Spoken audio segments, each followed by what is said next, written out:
Hello my student, this is Ajit Kumar and welcome on your channel English Wala 365D. I hope you are all doing well in your life. और इसी आशा से खत्म क्या करते हैं आज की टॉपिक की शुरुआत करते हैं। माय स्टूडेंट, जैसा कि आप जान रहे हैं कि यहाँ पे पार्ट्स ऑफ स्पीच की सीरीज चल रही है और पार्ट्स ऑफ स्पीच में हम लोग कर क्या रहे हैं कि प्रोनाउन के कॉन्सेप्ट को देख रहे हैं, जिसमें प्रोनाउन के यानी कि काइंड्स ऑफ प्रोनाउंस में हम लोग क्या कर रहे हैं। यहाँ पे जो थर्ड नंबर का जो आपका प्रोनाउन है रिफ्लेक्सिव प्रोनाउन, जिसकी हिंदी क्या होती है आपकी निजवाचक सर्वनाम के कॉन्सेप्ट को हम लोग क्या कर रहे हैं यहाँ पे देख रहे हैं। जिसमें मैंने आपको लास्ट क्लास में क्या डिस्कशन किया था कि आपको मैंने रूल्स नंबर 4 तक मैंने क्या किया था, आपको यहाँ पे एक्सप्लेनेशन दे दिया है, जिसका लिंक डिस्क्रिप्शन बॉक्स में पड़ा हुआ है। आप वहाँ से चेकआउट करके सबसे पहले कॉन्सेप्ट को वॉच कर लें ताकि आज की क्लास आपको और भी अच्छे तरीके से समझ में आए। यहाँ पे कहानी आएगी माय स्टूडेंट की, आप मेरे साथ क्या करेंगे, थोड़ा सा यहाँ से 2 से 3 मिनट तक मेरे साथ आप जुड़े रहिए। आपको यहाँ पे जो रूल्स नंबर आगे आने वाला है ना, ये इतना आपके लिए ज़रूरी है क्योंकि आप जानते हैं कि जब आप ग्रामर पढ़ते हैं तो आपको रूल्स आना बहुत ही ज़रूरी है। जब तक आप रूल्स जान नहीं पाएंगे, आप अपने ओन लैंग्वेज में चाहे स्पीकिंग हो चाहे आप ग्रामर के लिए जा रहे हो, आप करेक्ट यूज नहीं कर पाएंगे। तो यहाँ पे देखते रहिए माय स्टूडेंट कि आज का कॉन्सेप्ट क्या है और रूल्स नंबर 5 जो मैंने यहाँ पे लिखा हुआ है, ये सबसे पहले इसको क्या करते हैं, रीड करते हैं। देन आफ्टर देखते हैं कॉन्सेप्ट क्या है, फिर कैसे एग्जाम्पल पे अप्लाई करेंगे, हर एक कॉन्सेप्ट को समझते हैं। यहाँ पे लिखा हुआ है do not use of reflexive pronouns as a subject of a sentence. यहाँ पर बोला गया है कि सब्जेक्ट के रूप में किसी सेंटेंस के क्या करते हैं, रिफ्लेक्सिव प्रोनाउन का यूज नहीं करते हैं। यानी कि आप देखेंगे कि किसी भी सेंटेंस में देखेंगे एज ए सब्जेक्ट के रूप में रिफ्लेक्सिव प्रोनाउन कभी भी यूज नहीं होगा। रूल्स कॉन्सेप्ट याद हुआ क्या, किसी भी सेंटेंस में सब्जेक्ट के रूप में रिफ्लेक्सिव प्रोनाउन का यूज नहीं होता है। यहाँ पे देखते हैं माय स्टूडेंट कॉन्सेप्ट। यहाँ पे कॉन्सेप्ट को समझेंगे क्योंकि कॉन्सेप्ट अगर एक बार आप समझ गए ना तो फिर आपके लिए क्या होने वाला है, एकदम धुआं होने वाला है। यहाँ पे ध्यान दीजिएगा माय स्टूडेंट, यहाँ पे कि मैंने बोला सबसे पहले तो आप ये जानिए कि जो आपके रिफ्लेक्सिव प्रोनाउन होते हैं, मे बी यहाँ पे कुछ क्या हो, नए स्टूडेंट यहाँ पे हो जो कि फर्स्ट टाइम क्या कर रहे हो, यहाँ पे स्टडी कर रहे हो इस प्लेटफॉर्म पे, तो उनके लिए मैं बता देना चाहता हूँ कि रिफ्लेक्सिव प्रोनाउन को जो पहचानने का जो आपका क्या है, एक सिंपल सा तरीका है। मैंने बोला था कि आपके देखेंगे कि ये सब्जेक्ट के यानी कि जब भी आप जाएंगे उसका क्या करने के लिए, पोजीशन को लिखने के लिए, तो आप वहाँ पर क्या करेंगे, आप देखेंगे कि सेल्फ प्लस आपका क्या लगा रहेगा, सेल्व्स। ये आपका क्या देखने को मिलेगा, आपके पजेसिव प्रोनाउंस एडजेक्टिव में जब आप देखेंगे तो ये आपको देखने को मिलेगा। लेकिन यहाँ पर स्टूडेंट कहानी आपकी ओनली आएगी एडजेक्टिव में। आप जब देखेंगे कि सेल्फ लगा है, सेल्फ लगा हुआ है, तब आपका ये रिफ्लेक्सिव प्रोनाउंस और एडजेक्टिव कहा जाएगा। जैसे एग्जांपल मैंने यहाँ बताया था हमारे स्टूडेंट कि यहाँ पे मान लीजिए माई है, ठीक है, माई आपका क्या है हमारे स्टूडेंट, आपका एडजेक्टिव था। लेकिन जैसे आप इसमें क्या किए थे, सेल्फ लगा दिए, ये क्या हो गया था आपका माई सेल्फ। ये आपका क्या हो गया था, माई सेल्फ। अब ये आपका हो गया रिफ्लेक्सिव प्रोनाउंस। लॉक हो रहा है क्या। यहाँ माय स्टूडेंट मैंने क्या बताया था आपको, हिम, यहाँ पे मैंने हिम बता दिया। चलिए हिम आपका क्या है माय स्टूडेंट, आपका यहाँ पे एडजेक्टिव है, लेकिन जैसे आप इसमें क्या करेंगे, सेल्फ लगा देंगे, ये क्या हो जाएगा, हिम सेल्फ। याद आ रहा होगा माय स्टूडेंट आपको अच्छी तरीके से। यहाँ पे मैंने लिख दिया योर, अगर मैं इसमें क्या कर दूँ माय स्टूडेंट, मैं लगा दूँ सेल्फ, तो ये क्या हो जाएगा आपका योर सेल्फ। योर क्या हो जाएगा, सेल्फ हो जाएगा। इस तरह से आप क्या करेंगे, सबसे पहले तो रिफ्लेक्सिव प्रोनाउंस को पहचानेंगे।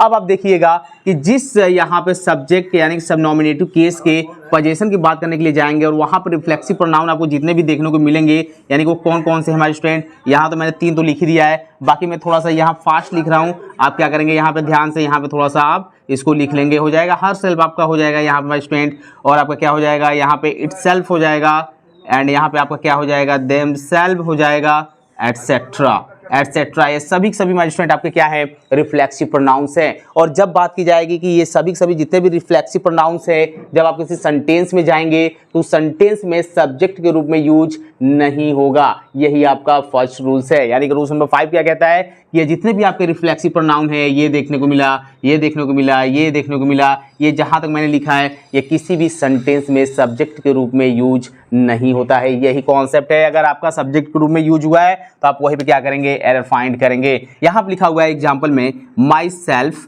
इज मिस्टर ए के ठाकुर। यहाँ पे माय स्टूडेंट जब सब लोग बोलने जाते हैं कि आप भैया अपना इंट्रोडक्शन दीजिए, बहुत ही ज़बरदस्त कॉन्सेप्ट है माय स्टूडेंट। और यही से हम कहते हैं कि हमारे टीचर क्यों हमको गाइड करते हैं। माई सेल्फ अजीत कुमार, अगर मैं बोलूँ my self is Ajit Kumar, अब ये बताइए कोई सेंटेंस है क्या, जाते हो इंट्रोडक्शन देने के लिए आप अपना और वहाँ पे बोलते हो माई सेल्फ अजीत कुमार, ये कोई वर्ड ही नहीं है। आई एम अजीत कुमार, ये करेक्ट है, ओके, या my name is Ajit Kumar, ये करेक्ट है।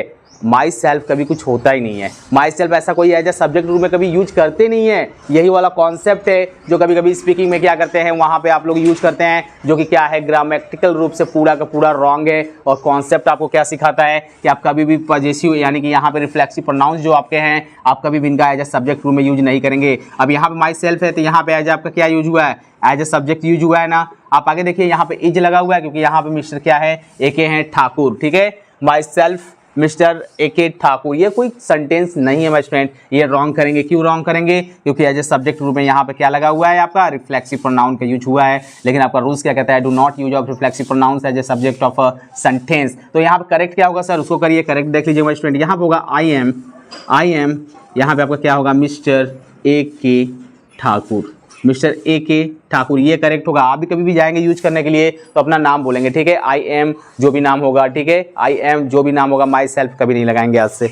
यहाँ पे हमारे स्टूडेंट सेकेंड एग्जाम्पल बी ने लिखा हुआ है एंड योर सेल्फ लिखा हुआ है आर फ्रेंड्स। अब जरा मुझे एक बात बता दीजिए माय स्टूडेंट, यहाँ पे एक आपका सब्जेक्ट है, ओके, कोई दिक्कत नहीं है सर। यहाँ पे बी ने लिखा हुआ है एंड इससे जुड़ा हुआ है और यहाँ पे दे दिया है आपका योर सेल्फ। क्या करेक्ट है, योर सेल्फ आपका क्या है, योर सेल्फ रिफ्लेक्सिव प्रोनाउन है। और रिफ्लेक्सिव प्रोनाउन जैसे ही आएगा एज ए सब्जेक्ट के रूप में, क्योंकि बी ने तो एक सब्जेक्ट है एंड और कौन से सब्जेक्ट की बात की जा रही है, योर सेल्फ की, आर फ्रेंड्स। तो ऐसा कोई सेंटेंस ही नहीं होता है माय स्टूडेंट। ऐसा आप कभी नहीं बोलेंगे he and herself are good friends, ऐसे भी नहीं आप बोलेंगे।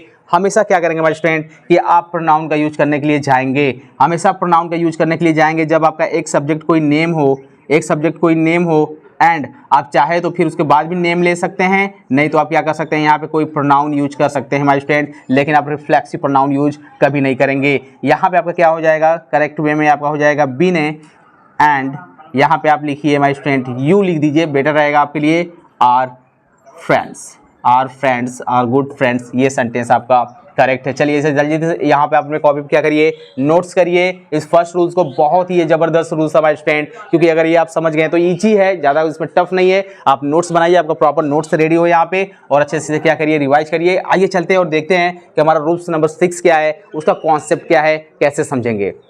तो यहाँ पे देखते हैं माय स्टूडेंट, रूल्स नंबर 6 क्या कहता है, does not use of apostrophe as with reflexive pronouns. My student यहाँ पे जो रूल्स है कि आप कभी भी क्या करेंगे, रिफ्लेक्सिव प्रोनाउंस के साथ एपोस्ट्रोफी का यूज नहीं करेंगे। कहने का मतलब ये है माय स्टूडेंट कि आप यहाँ पे कॉन्सेप्ट को समझिए। कॉन्सेप्ट एक बार अगर आप समझ गए ना तो फिर आपके लिए बहुत ही आसान हो जाएगा। ध्यान से समझिएगा जरा, यहाँ पे देखिए कॉन्सेप्ट क्या कहता है। मैंने आपको क्या बताया था माय स्टूडेंट कि जो आपका एपोस्ट्रोफी होता है, जो आपका एपोस्ट्रोफी होता है, आप इसकी कहानी को कैसे समझेंगे कि ये आपके किसी भी क्या होता था, नाउन के साथ जब हम लगाते थे तो दो तरीके से लगाते थे, एक था एपोस्ट्रोफी एस और एक आपका क्या था, एस एपोस्ट्रोफी। इस तरह से हम क्या करते थे, यूज करते थे। जैसे मैंने आपको एग्जांपल क्या बताया था हमारे स्टूडेंट कि जब आप जा रहे हैं कि यहाँ पे सिंगुलर सब्जेक्ट की बात की जा रही थी, जैसे पोजीशन दिखाने के लिए, तो मैंने बोला था जैसे मान लीजिए मैंने यहाँ पे सिंगुलर दिखाया राम्स, तो यहाँ पे एपोस्ट्रोफी एस लगाते थे, यहाँ पे इसके साथ में कुछ भी कर दिया बुक, तो ये क्या हो गया आपका राम का बुक। लेकिन यहाँ पे प्लूरल के केस में जैसे मैंने यहाँ पे बोल दिया था बॉयज, जब आप ऑलरेडी पहले से देख रहे हैं कि प्लूरल में है आपका नाउन, तो आप ओनली एपोस्ट्रोफी क्या करते थे, यहाँ पे सिंबल लगाते थे, जिसे यस एपोस्ट्रोफी ऐसे हम लोग क्या करते थे, यहाँ पे डिनोट करते थे। अगर यहाँ पे मैं लिख दिया यहाँ पे बुक, या फिर मैं यहाँ पे स्कूल लिख दिया, तो इस तरह से आप क्या करते थे, यहाँ पे सेंस आपका जाता था। ये तो रही थी कहानी एपोस्ट्रोफी की।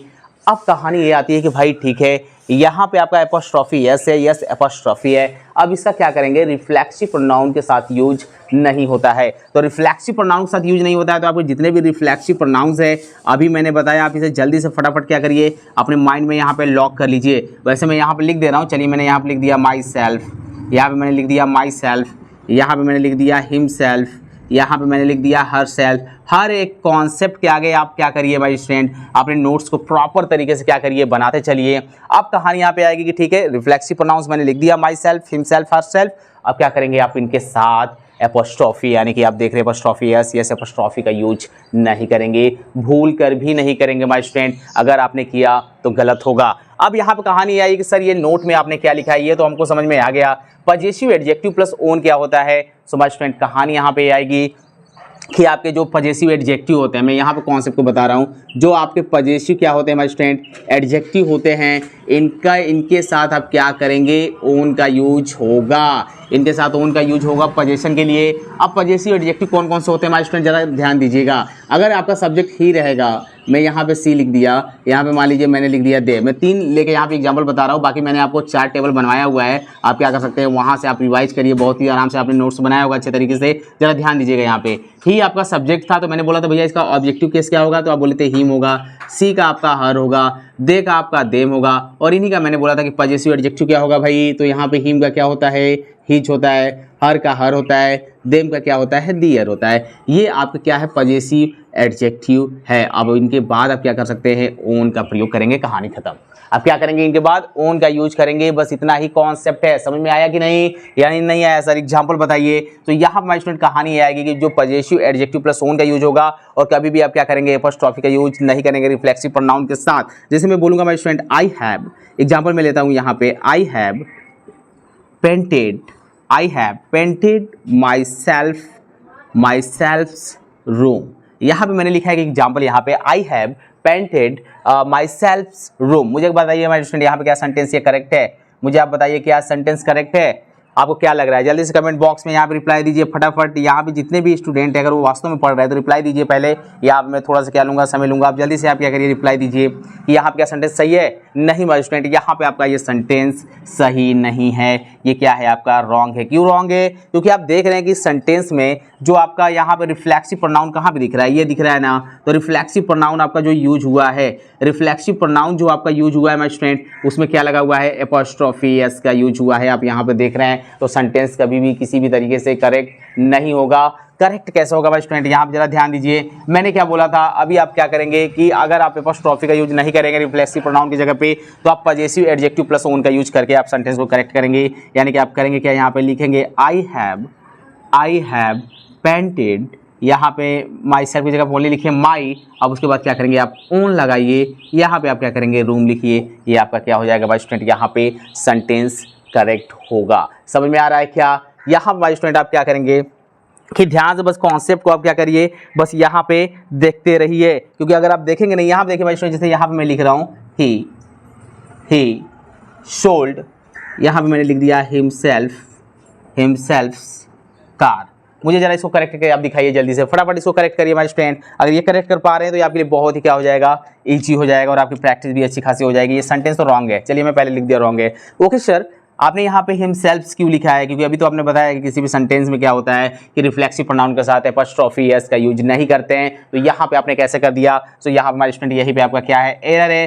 करेक्ट कैसे होगा, अब तो सर हम बना सकते हैं बहुत ईजी तरीके से। करेक्ट होगा आपका ही, यहाँ पे आप लिखिए शोल्ड, ओके, यहाँ पे आप लिखेंगे माय स्टूडेंट ओनली हिम, और उसके बाद आप करेंगे क्या, यहाँ पे अच्छा हिम लिखेंगे कि हिच होगा माय स्टूडेंट। आप पजेसिव एडजेक्टिव प्लस ओन का यूज करेंगे ना, तो आप यहाँ पे क्या लिखेंगे, हिच, यहाँ पे आप लिखेंगे ओन, कार है, कार लिखिए। अब आपका सेंटेंस ये करेक्ट है। बताइए कहीं पे भी आपको कोई प्रॉब्लम है क्या माय स्टूडेंट। आपके सामने रूल्स, कॉन्सेप्ट, और उस कॉन्सेप्ट के अंदर जो चीज़ें आपको नोट में दिखाया गया है उसका यहाँ पे कॉन्सेप्ट है, देन आफ्टर आपके पास क्या है, एग्जाम्पल है। आपको इससे बढ़िया प्रॉपर नोट्स क्या ही चाहिए। आप जल्दी से क्या करिए, फटाफट अपने कॉपी पे नोट्स करिए। चलते हैं नेक्स्ट रूल्स की तरफ और देखते हैं कि रिफ्लेक्सिव प्रोनाउन का जो लास्ट रूल्स है, रूल्स नंबर 7 है, वो क्या कहता है। वो वेरी वेरी मोस्ट इंपॉर्टेंट है आपके एग्जाम के पर्पज से। देन आफ्टर ये आप क्या होगा माय स्टूडेंट की आपका रूल्स नंबर 7 डिस्कशन करने के बाद आपकी रिफ्लेक्सिव प्रोनाउन क्या हो जाएगी, यहाँ पे एंड हो जाएगी। तो आइए चलते हैं और देखते हैं रूल्स नंबर 7 के कॉन्सेप्ट को।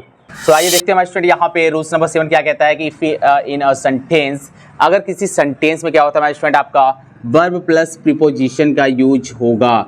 वर्ब प्लस प्रीपोजिशन का यूज होगा, और वर्ब का जो माय स्टूडेंट आपका सब्जेक्ट और जो प्रीपोजिशन होगा वो क्या करेगा आपका, अगर ऑब्जेक्ट उसका सेम पर्सन होगा या फिर सेम थिंग्स होगा, यानी कि क्या होगा माय स्टूडेंट यहाँ पे समान व्यक्ति या वस्तु की बात करेगा, तो आप उस केस में क्या करते हैं कि द आफ्टर प्रीपोजिशन आप क्या करेंगे माय स्टूडेंट, आप रिफ्लेक्सिव प्रोनाउन से यूज करेंगे इंस्टेड ऑफ ऑब्जेक्टिव केस। यानी कि ऑब्जेक्टिव केस की जगह पे आप क्या करेंगे, रिफ्लेक्सिव प्रोनाउन का यूज करेंगे। सर कॉन्सेप्ट बताइए, नहीं आ रहा है, तो बिना कॉन्सेप्ट बताया तो मैं माय स्टूडेंट आपको कुछ भी यहाँ पे क्या करता हूँ, नहीं बताता हूँ। पहले कॉन्सेप्ट को देखते हैं, देन आफ्टर चलेंगे क्वेश्चन की तरफ। यहाँ पे ध्यान दीजिएगा माय स्टूडेंट, मैंने बोला था आपको क्या, यदि आपका कोई वर्ब दिया रहेगा, ठीक है सर, उसके बाद आपका प्रीपोजिशन देगा, ओके, देन आफ्टर आप क्या करेंगे माय स्टूडेंट कि आप रिफ्लेक्सिव प्रोनाउन का यूज करेंगे, ये आपका सेंटेंस करेक्ट होगा। ये शॉर्ट फॉर्म में लिखिए, इसको शॉर्ट फॉर्म में लिख लीजिए। कब, बट जब आपका ऑब्जेक्ट सेम पर्सन होगा या फिर आपका ऑब्जेक्ट क्या होगा, सेम थिंग्स होगा, तब की बात मैं कर रहा हूँ। अब कहानी यहाँ पे ये आ रही है कि जो वर्ब है, प्रीपोजिशन है प्लस रिफ्लेक्सिव प्रोनाउन है, तो रिफ्लेक्सिव प्रोनाउन यानी कि जिसके लास्ट में सेल्फ या सेल्फ लगा होता है वो आपका रिफ्लेक्सिव प्रोनाउन कहलाता है। अब कहानी आ रही है कि सर ऑब्जेक्टिव केस का यहाँ पे क्या लफड़ा है, तो ऑब्जेक्टिव केस में स्टूडेंट उसी की बात हो रही है कि जब भी आपकी क्या होगा, किसी सेंटेंस में किसी वर्ब और प्रीपोजिशन का यूज सेम ऑब्जेक्ट या फिर ऑब्जेक्ट सेम पर्सन या फिर थिंग्स हो, तो उस केस में आप ऑब्जेक्टिव केस का यूज नहीं करेंगे। ऑब्जेक्टिव केस का मतलब आपका सब्जेक्ट, यहाँ पे चलिए मैं 2-3 बता दे रहा हूँ। ही हो गया, सी हो गया, यहाँ पे यू हो गया, यहाँ पे आपका आई हो गया। तो ही का आपका होता है ऑब्जेक्टिव केस हिम, सी का आपका होता है हर, यू का आपका यू रहता है, एंड आई का क्या रहता है आपका मी रहता है, वी का आपका अस होता है, दे का आपका क्या होता है देम होता है। जल्दी से फटाफट मेरे साथ नोट्स करते रहिए माय स्टूडेंट यहाँ पे। तो ये कहानी आपकी ऑब्जेक्टिव केस की हुई है, ठीक है। तो यहाँ पे ऑब्जेक्टिव केस का आप यूज नहीं करेंगे। कब नहीं करेंगे? जब किसी वर्ब में, जब किसी सेंटेंस के जो वर्ब का जो माय स्टूडेंट आपका क्या होगा, वर्ब के बाद प्रीपोजिशन का यूज होगा। तो प्रीपोजिशन के बाद हमेशा रिफ्लेक्सिव प्रोनाउन का यूज होता है जब आपका ऑब्जेक्ट सेम पर्सन या थिंग्स हो तब। माइंड में लॉक हुआ कि नहीं कॉन्सेप्ट? तो आइए चलते हैं, अब देखते हैं एग्जांपल। यहाँ लिखा हुआ है माई मदर मस्ट। अब यहाँ पे माई मदर आपका यहाँ पे एज सब्जेक्ट है ना, कोई दिक्कत नहीं। आगे चलिए, मस्ट लुक आफ्टर। ओ यहाँ पे आप देख रहे हैं कि यहाँ पे लुक आपका क्या है माय स्टूडेंट, आपका वर्ब है, और यहाँ पे आफ्टर क्या है, आफ्टर आपका प्रीपोजिशन है। यहाँ पे मैं थोड़ा सा इसको हाईलाइट कर देता हूँ माय स्टूडेंट ताकि आपको तो बेटर तरीके से समझ में यहाँ पे आए। ये आपका क्या हो गया माय स्टूडेंट, यहाँ पे आपका वर्ब हो गया, और ये आपका क्या हो गया, यहाँ पे प्रीपोजिशन हो गया। तो भैया आप जब वर्ब हो गया, प्रीपोजिशन आया, तो क्या आना चाहिए, रिफ्लेक्सिव प्रोनाउन ना। तो रिफ्लेक्सिव प्रोनाउन यहाँ पे आया हुआ है, तो ये सेंटेंस आपका क्या है, बिल्कुल करेक्ट है। तो रॉन्ग कैसे देगा? देखिए रॉन्ग कैसे देगा माय स्टूडेंट, यहाँ पे लिखेगा माई मदर, यहाँ पे लिखेगा माई मदर, यहाँ पे आपका रहेगा मस्ट, ये आपका ऐसे ही लगाएगा लुक, यहाँ पे लिखेगा आफ्टर, यहाँ पे हर लिख देगा, बस ये आपका क्या हो जाएगा, रॉन्ग हो जाएगा। ओके, यहाँ पे ऑब्जेक्टिव केस लिखेगा। देखिए सी का हर होता है ना, यहाँ पे मदर किसको शो कर रहा है, फेमिनाइन जेंडर, तो फेमिनाइन जेंडर के लिए प्रोनाउन क्या यूज करते हैं, सी, और सी का ऑब्जेक्टिव केस क्या होता है, हर, तो वही यहाँ पे हर दे देगा, आपको रॉन्ग कर देगा। The saint often talks to himself, यहाँ पे आप देख रहे हैं द सेंट की बात की गई है, टॉक्स, ओ यहाँ पे वर्ब है, यहाँ पे टू प्रीपोजिशन है माय स्टूडेंट, प्रीपोजिशन है तो लगाओ यहाँ पे रिफ्लेक्सिव प्रोनाउन, बिना डरे, क्या ही पंगा है, ठीक है। so, यहाँ पे माय स्टूडेंट आपका ये सेंटेंस करेक्ट है, इसमें कोई भी रॉन्ग नहीं है। नोट्स करते रहिए साथ साथ में, अगर नोट्स करेंगे प्रॉपर ना तो आपको मजा आ रहा होगा माय स्टूडेंट यहाँ पे पढ़ के इंग्लिश ग्रामर, यहाँ पे आपको इस प्लेटफॉर्म पे, क्योंकि आप देख रहे हैं कि आपके सामने जो कॉन्सेप्ट है वो एकदम धुआं सा यहाँ पे हो रहा है, साफ साफ दिखाई दे रहा है कि वास्तव में कि यहाँ पे कॉन्सेप्ट क्या चल रहा है। यहाँ पे टू है, यहाँ पे लगाइए हिम सेल्फ की जगह ओनली हिम, यहाँ पे आप क्या करेंगे माय स्टूडेंट, फुल स्टॉप लगाएंगे और ये सेंटेंस आपका क्या हो जाएगा, रॉन्ग हो जाएगा। इस तरह से आपके एग्जाम में देगा। सो माय स्टूडेंट ये कहानी रही रिफ्लेक्सिव प्रोनाउन की, और आज यहाँ पे क्या होता है, अच्छा यहाँ पे थोड़ी सी प्रॉब्लम है स्टूडेंट की, यहाँ पे कॉन्सेप्ट थोड़ा सा एक छूट रहा है, वो भी मैं इस पे इसका एक्सेप्शन बता देता हूँ। ये तो बात हुई कि सर वर्ब और प्रीपोजिशन अगर यहाँ पे यूज हुआ है, ओके, तो समान व्यक्ति या वस्तु की बात की गई है, तो हम प्रीपोजिशन के बाद रिफ्लेक्सिव प्रोनाउन का यूज किए हैं। लेकिन अब मुझे एक बात बताइए कि यहाँ पे जब ऑब्जेक्ट सेम ना हो के क्या हो, डिफरेंट हो, यहाँ पे क्या होगा स्टूडेंट आपका, डिफरेंट हो, तो जरा डिफरेंट होगा, यानी कि यहाँ पे क्या हो जाएगा माय स्टूडेंट आपका, यहाँ पे अलग अलग शो करेगा, यहाँ पे क्या करेगा आप, शो अलग अलग करेगा। जरा ध्यान से समझते रहिएगा। अब अलग अलग करेगा तो अब कहानी क्या आएगी, तो आप यहाँ पे रूल्स नंबर 8 कर लेंगे माय स्टूडेंट, रूल्स नंबर 8 करेंगे, सब कुछ यही लिखेंगे, बस ऑब्जेक्ट डिफरेंट पर्सन या थिंग्स कर देंगे, बस कहानी ये रहेगी। कॉन्सेप्ट अब इसका रिवर्स हो जाएगा, कॉन्सेप्ट अब इसका रिवर्स होगा माय स्टूडेंट। अब कॉन्सेप्ट क्या होगा, जरा इसको ध्यान से समझिएगा आप। मैं यहाँ पे थोड़ा सा आपको बताना चाहूँगा कि थोड़ा सा एक एग्जांपल के थ्रू हम समझ लेंगे इसे जल्दी से, ताकि आपका कोई भी कॉन्सेप्ट क्या हमारे स्टूडेंट यहाँ पे इनकम्प्लीट ना रहे, आपको अच्छे तरीके से समझ में आ जाए। मैंने अभी बोला आपको कि जो आपका रिफ्लेक्सिव प्रोनाउन है, आप क्या करते हैं, जब सेम आपका पर्सन या फिर थिंग्स की बात की जाती है, तो आप वर्ब के बाद प्रीपोजिशन दिया रहेगा तो रिफ्लेक्सिव प्रोनाउन का यूज करेंगे। अब यहाँ हमारे स्टूडेंट आप रिफ्लेक्सिव प्रोनाउन का यूज नहीं करेंगे, अब आप क्या करेंगे, ऑब्जेक्टिव केस का यूज करेंगे। अब किसका आप यूज करेंगे, ऑब्जेक्टिव केस का यूज करेंगे। ऑब्जेक्टिव केस का यूज करने का मतलब हमारे स्टूडेंट आपका क्या है, ऑब्जेक्टिव केस का यूज करने का मतलब क्या है कि जो मैंने आपको बताया अभी, यानी कि जो मैं आपको ऑब्जेक्टिव केस मैंने यहाँ पे बताया ना, आप इसका यूज करेंगे। यानी कब करेंगे, जब आपका ऑब्जेक्ट डिफरेंट पर्सन या फिर थिंग्स को क्या करेगा, शो करेगा। सो यहाँ पे जरा ध्यान दीजिएगा माय स्टूडेंट। यहाँ पे अगर मैं एग्जांपल यहाँ पे लिखूँ, जैसे मान लीजिए मैं यहाँ पे लिखता हूँ सीता, यहाँ मैंने लिखा सीता, यहाँ पे मैंने लिखा depends on yourself and my self. क्या सेंटेंस सही है? नहीं, यहाँ पे सेंटेंस सही नहीं है माय स्टूडेंट। अब आप यहाँ पे ये देख रहे हैं कि यहाँ पे आपका जो भी यहाँ पे आपका सब्जेक्ट है डिपेंड्स है, किस पे, ऑन, यहाँ तक तो ठीक है। अब देख रहे हो योर सेल्फ लिखा है एंड माई सेल्फ लिखा है, आप पे और मेरे पे, दो अलग अलग लोगों की बात की रही यहाँ पे की जा रही है। तो जैसे ही माय स्टूडेंट यहाँ पे डिफरेंट डिफरेंट लोगों की बात की जाएगी, पर्सन्स की, थिंग्स की, आप उस केस में रिफ्लेक्सिव प्रोनाउन का यूज नहीं करेंगे। आप रिफ्लेक्सिव प्रोनाउन का यूज नहीं करेंगे तो करेंगे क्या, यहाँ पे ध्यान दीजिएगा माय स्टूडेंट, एक करेक्ट क्या होगा, आप हमेशा ऑब्जेक्टिव केस का यूज करेंगे। ऑब्जेक्टिव केस का यूज करेंगे तो आपका होगा क्या, यहाँ पे Sita depends on you and me, you and me, sir me काहे लिखे, यहाँ पे माय स्टूडेंट आई का क्या होता है, ऑब्जेक्टिव केस आपका मी होता है और उसका आपका रिफ्लेक्सिव प्रोनाउन क्या होता है, माई सेल्फ होता है। ओके, ये सेंटेंस आपका करेक्ट है। चलिए जल्दी से इसे नोट्स करिए माय स्टूडेंट, नोट्स करिए कॉन्सेप्ट को, और जबरदस्त कॉन्सेप्ट था ये आपके लिए। आप यकीन मानिए, आप कहीं पे भी आप रोज को क्या करिए, यहाँ पे किसी भी प्लेटफॉर्म पे जाइए और ढूंढिए कि प्रोनाउन की क्लास में क्या है, ये वास्तव में सब कॉन्सेप्ट आपको बताया गया है क्या। आप बस नोट्स बना के पढ़ते रहिए, दिल लगा के, इंग्लिश वाला 365 के से जुड़े रहिए, आपको अपनी नॉलेज जो है वो खुद ही अपने आप को क्या करेगी, दिखाएगी सबके सामने। तो यहाँ पर स्टूडेंट हम क्या करते हैं, क्लास को यहीं पे क्या करते हैं, स्टॉप करते हैं, नहीं तो क्लास आपके लिए बहुत ज़्यादा लेंथी हो जाएगा और कॉन्सेप्ट भी आपका रिफ्लेक्सिव प्रोनाउंस यहाँ पे समाप्त हो चुका है। नेक्स्ट क्लास हम लोग की जो होगी वो होगा डिस्ट्रीब्यूटिव प्रोनाउंस, क्या होता है उसके कॉन्सेप्ट को पढ़ेंगे। तब तक आप दिल लगा के पढ़ते रहिए, लाइव में दौड़ते रहिए। All the best.